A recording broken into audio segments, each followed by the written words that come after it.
Hey there, guys. So, overhead barbell press.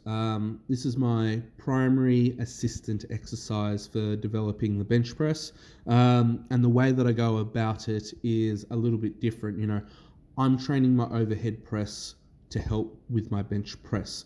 I'm not necessarily training overhead press in order to put bigger numbers up overhead. That's going to happen as a secondary. But my primary goal is to increase my bench press. So you'll see that I do a few things differently. One, I only bring the bar down to my chin. I do that for a few reasons. One, when I bring the bar down to my chin, there's no discomfort in my shoulders. I don't have the best mobility. Secondly, if I was to bring the bar down to, say, my collarbones, there would be a lot of spinal extension because I'd have to lean back significantly in order to get the bar there due to poor shoulder mobility. The only thing I'm going to get is a sore lower back. My goal, is to increase bench press, not have sore lower back.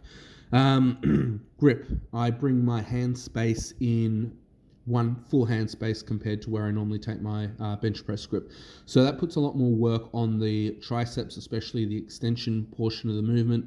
And then, the delts, they get a little bit more work as well because it's just different from my normal bench press. In terms of sets and reps, normally I do 3 sets of 20. This particular day, I did 2 sets of 30 and then 2 sets of 20. So 100 total reps.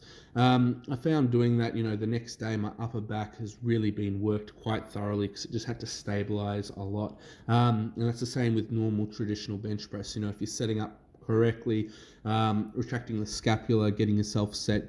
There's a lot of work that your upper back does in order to stabilize. So I get the same sort of effect with overhead press, but I just can't cue retracting the scapula as much. You'll also notice the range of motion is quite short. It's very similar to that of my bench press. I don't need an excessive range of motion because at the end of the day, training shoulders this way is only one variation. There's many other ways you can train shoulders. Sometimes I do, after this, some dumbbell one arm press. Sometimes I do some front raises, lateral raises, rear delt flies. Sometimes I overhead press, with a natural stone. There are many different ways you can train shoulders, so try not get too hung up on the specifics of just one variation. If you have the mobility, then yeah, you know what, bring the bar down to your collarbones if you wish, but at the end of the day, by me only bringing it down to my shoulder, to my chin, I'm going to be able to use more weight and more weight that is going to be useful for the range of motion that I actually need on bench press. So, yeah, just, my take on it. If you guys have any questions, comment below, hit like and subscribe, and have a great day wherever you are.